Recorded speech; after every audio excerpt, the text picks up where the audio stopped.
This article does not exist. Repeat, this article, which is cited on an Instagram page called Entering Manhood, does not exist.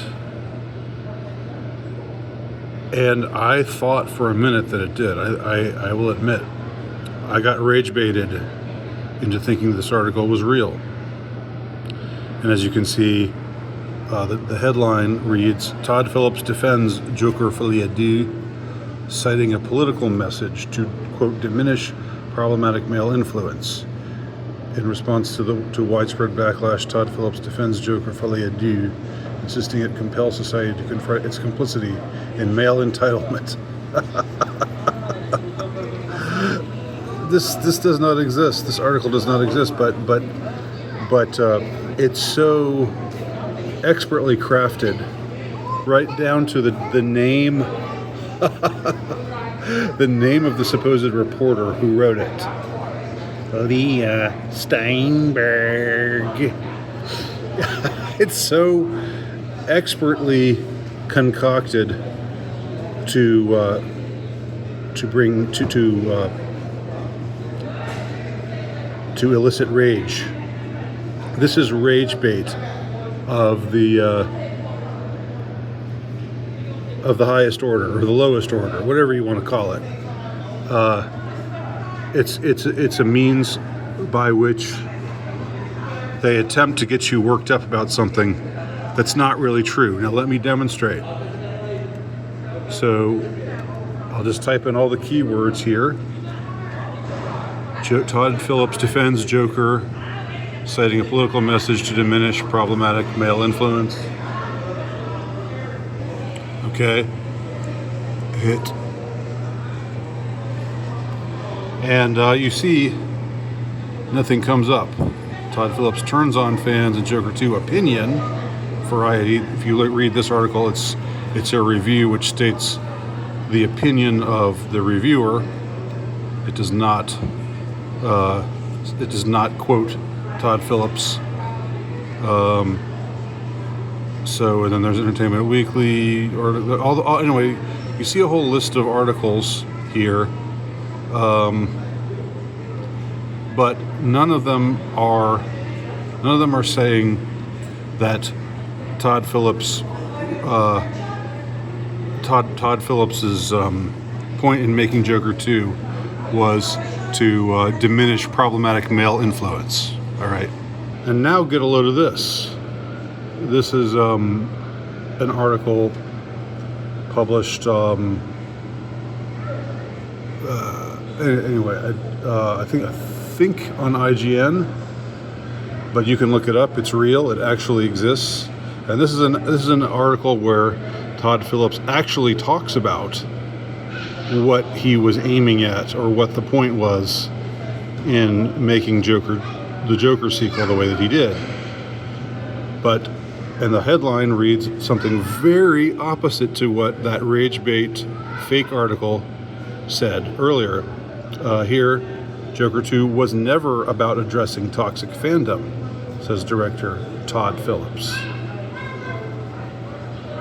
Critics and audiences finally agree on a movie. Each faction hates Joker Folie à Deux. The sequel tanked at the box office, blah, blah, blah. Low scores on Rotten Tomatoes. So Joker's fatal flaw is turning the fans into the villains of the sequel, screams Variety. Fans say Joker 2 was a betrayal, blah, blah, blah.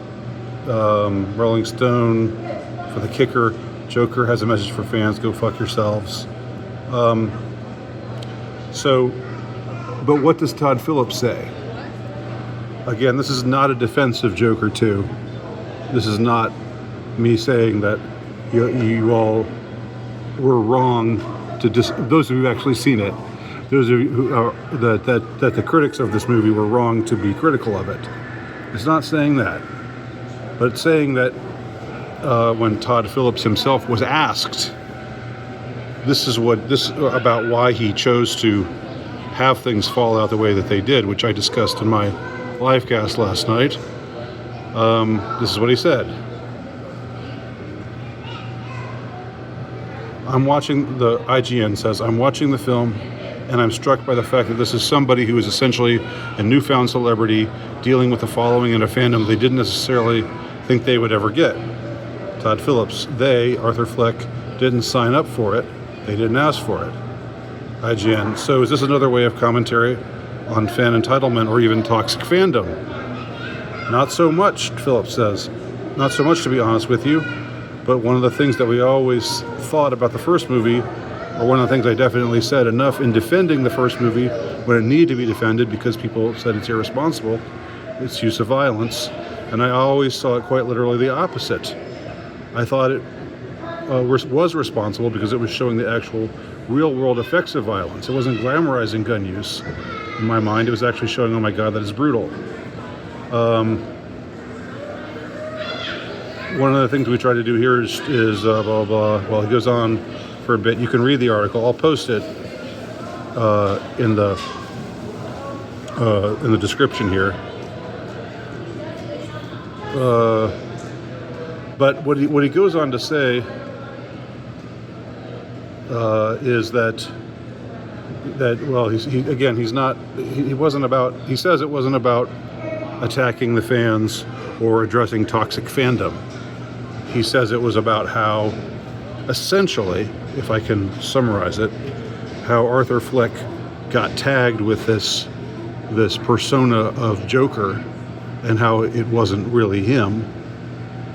So I'm just thinking the idea of, look, the fans want Joker, they can't necessarily deal with Arthur, and I'm wondering, he's got fans that show up cosplaying as him, and they're basically like, give us Joker, give us the Clown Prince of Crime. Phillips, that's right.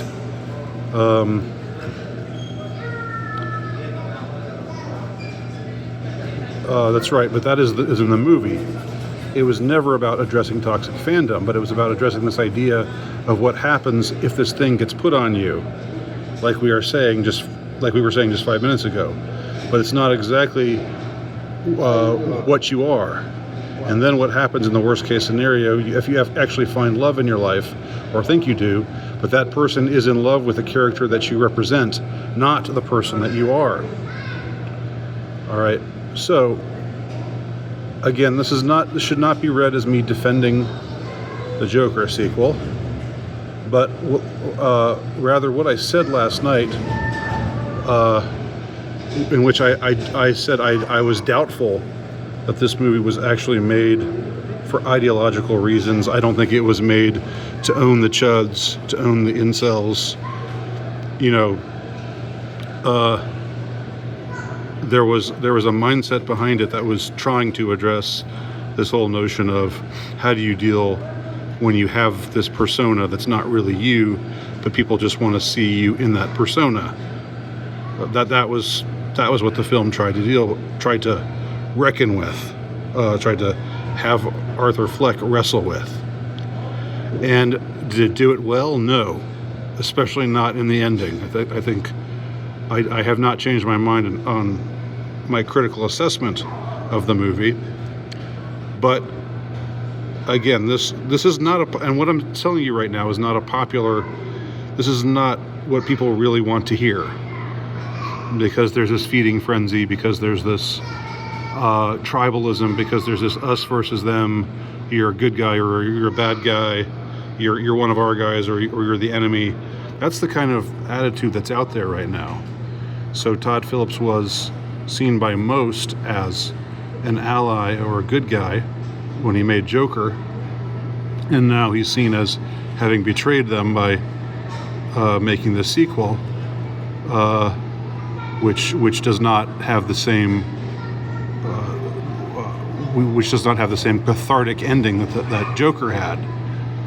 But the truth is more complicated, and again, this I guess you could just say, Todd Phillips is just lying through his teeth.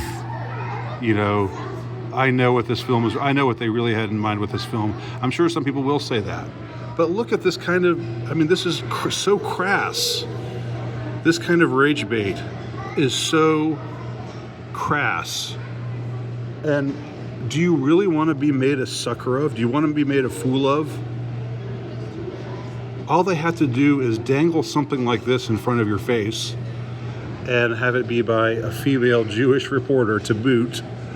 And then, you know, you're off in rage land.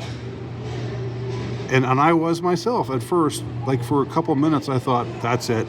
All right, I'm wrong. I was wrong. I'm done with you, Todd Phillips. I even wrote a post for Instagram, and it was up there. It actually stood up for a couple of minutes. Luckily, I think I took it down before anybody saw it when I found out that the article's not even real.